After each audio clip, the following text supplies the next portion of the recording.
सुनील सराफ जी भी हमारे साथ जुड़ चुके हैं। सुनील जी, सरकार कह रही है कि मंत्री जी ने जवाब तो दिया, हमारे विधायक थे, हमने ही सवाल उठाया, हमारे मंत्री ने जवाब दिया। संतुष्ट हैं आप? आपको लग रहा है सरकार काम कर रही है इसलिए? देखिए, बड़ा वैसा विषय है कि आज से 4 महीने पहले माननीय मुख्यमंत्री जी ये घोषणा कर चुके हैं और कई बार कह चुके हैं मुख्यमंत्री जी कि कोई भी स्कूल ट्यूशन फीस के अलावा फीस नहीं लेगा। उसके बाद आज सम्मानीय सदस्य को बहादुर सिंह जी चौहान को ये सवाल उठाने की आवश्यकता क्यों पड़ी? क्या मुख्यमंत्री जी की पकड़ ढीली है? क्या मुख्यमंत्री जी द्वारा किए गए वादों को नीचे बैठे ब्यूरोक्रेट्स उसे लागू नहीं करते, या मुख्यमंत्री जी सिर्फ झूठी घोषणा कर रहे हैं? मैदान में कुछ और है। देखिए, कोई इनके पक्ष का विधायक है, हमारे पक्ष का विधायक है, यह विषय नहीं है। विधायक विधायक होता है। विधायक के पास एक ही मंच है अपनी बात रखने का, वो है विधानसभा। ठीक है। आज जो पीड़ा थी बहादुर सिंह चौहान जी की, मैं सदन में मौजूद था और मंत्री जी उसमें गोल गोल जवाब दे रहे थे। बात हॉट टॉक तक आ गई, बात उसकी आ गई। मेरा आग्रह यह है कि पता नहीं क्या होता है सदन के अंदर कि जो मंत्री जी लोग हैं वो भी वस्तु स्थिति को जान रहे होते हैं, उसके बाद भी वो जवाब वही पढ़ते हैं जो अधिकारी लिख के देते हैं, जबकि मंत्री जी को यह पता होता है कि ये जवाब सही नहीं है। और आज जब बहादुर सिंह चौहान जी ने घेरा मंत्री जी को, तो मंत्री जी उत्तर देने की स्थिति में नहीं थे। ऐसी स्थिति क्यों आती है? वही व्यक्ति जब विधायक रहता है। अभी हरशंकर खटीक जी को मैं सुन रहा था। खटीक जी अभी टीवी पे बैठे हैं तो कुछ भी कह रहे हैं, उन्हें अपना पक्ष रखना होगा, ठीक है, लेकिन क्या यह सही नहीं है कि विधायकों के जवाब गोलमोल दिए जाते हैं? क्या यह सवाल सही नहीं है कि ये जो प्राइवेट स्कूल है ये वसूली कर रहे हैं, वसूली नहीं करने की स्थिति में परीक्षा में नहीं बैठाने की धमकी दे रहे हैं? ये जो आपने विधानसभा में सवालों के प्रदेश में जवाब का जिक्र किया सुनील जी, हम इसी मध्य प्रदेश में, और इसी मध्य प्रदेश में खुदकुशी के लिए भूतों को वजह बता दिया गया था। ये विधानसभा में ही बताया गया है। मनीष जी बेहतर जानते होंगे इस चीज को। तो ये प्रक्रिया जो है और ये जो चलन है बड़े लंबे समय से चल रहा है।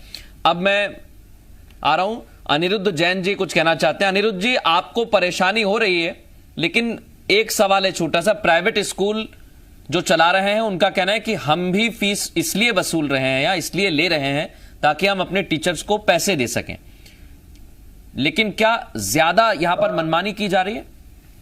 देखिए, इसमें मैं आपको एक बात बताना चाहता हूं कि जब कोरोना लगा तो मुख्यमंत्री जी ने बोला कि हम जो है, हम लोगों ने, हमारे यहाँ पे सांसद शंकर ललवानी जी को भी बोला और हमने ज्ञापन वगैरह दिए, हमारे जीतू पटवारी जी को भी हमने ज्ञापन दिए थे यहाँ पर। तो उन्होंने बोला कि ठीक है, जो एक्स्ट्रा करिकुलर एक्टिविटीज है, जैसे जो बच्चे अगर एक्स्ट्रा करिकुलर एक्टिविटीज नहीं ले रहे हैं, मील नहीं ले रहे हैं, उसके पैसे नहीं लगेंगे। सरकार जब पालकों में रोष देखा, सरकार ने देखा कि गंभीर स्थिति है, तो सरकार ने बोला कि सिर्फ ट्यूशन फीस लगेगी। लेकिन आज मैं आप लोगों के माध्यम से एक बहुत ही महत्वपूर्ण सवाल है जो आज हम सबको अवलोकन करना चाहिए, जिसका आंकलन करना चाहिए कि ट्यूशन फीस क्या होती है।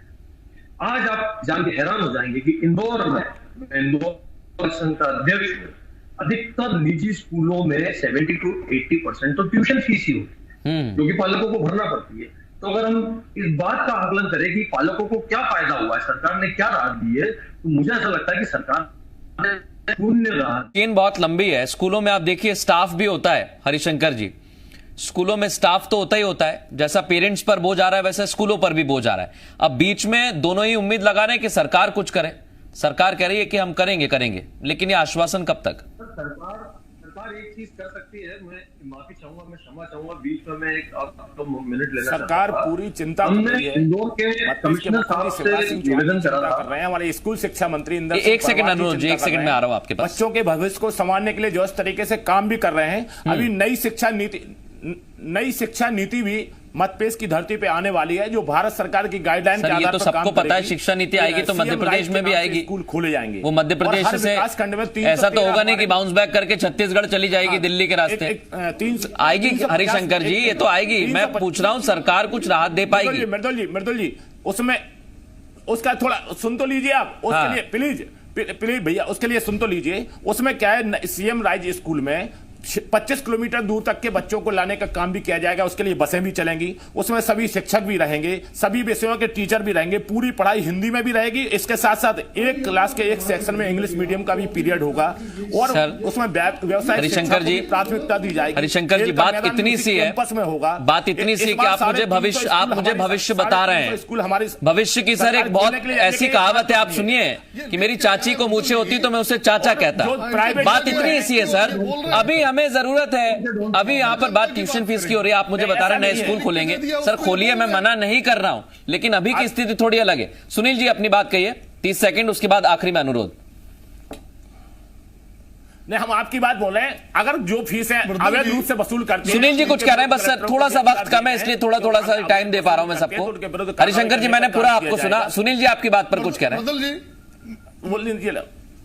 आपकी बात सुनी सर मैंने, आप स्कूल खोलने की बात कर रहे हैं, कहिए सुनील। यहाँ पर स्वस्थ चर्चा हो रही है, सत्ता पक्ष के लोग बैठे हैं, विपक्ष के लोग बैठे हैं, वरिष्ठ पत्रकार बैठे हैं, स्कूल के वो बैठे हैं। यहाँ पे चर्चा हो रही है कि कैसे बच्चों के अभिभावकों को राहत दिलाई जाए, कैसे बच्चों की पढ़ाई पूरी हो सके। हरिशंकर खटीक जी को पार्टी कार्यालय से एक चिट्ठा मिल गया, उसको पढ़ के बोल रहे हैं, अपनी योजनाएं गिरा रहे हैं। आपके योजनाओं की बात नहीं हो रही है, बात हो रही है कि अगर आपके मुख्यमंत्री जी कह रहे हैं कि सरकार के पास पैसे की कमी नहीं है, तो क्यों ये बात नहीं हो रही है कि जो गरीब बच्चे हैं सामने भी आएगा, बजट में भी आएगा। अच्छा मध्यम वर्गीय, ठीक है, आएगा तो हम देखेंगे। सुनील जी, स्कूल वाले भी स्कूल के बिल्कुल सही बात कही मनीष जी ने कि स्कूल जो है। ठीक है, अनुरोध मैं माफी चाहूंगा, आपकी बात अधूरी रह गई। मेरे पास वक्त होता तो मैं जरूर आता, कोशिश थी मेरी आपके पास आने की, लेकिन हाँ, हम आपकी बात आगे तक जरूर पहुंचाएंगे। बहुत शुक्रिया आप सभी मेहमानों का हमसे चर्चा कर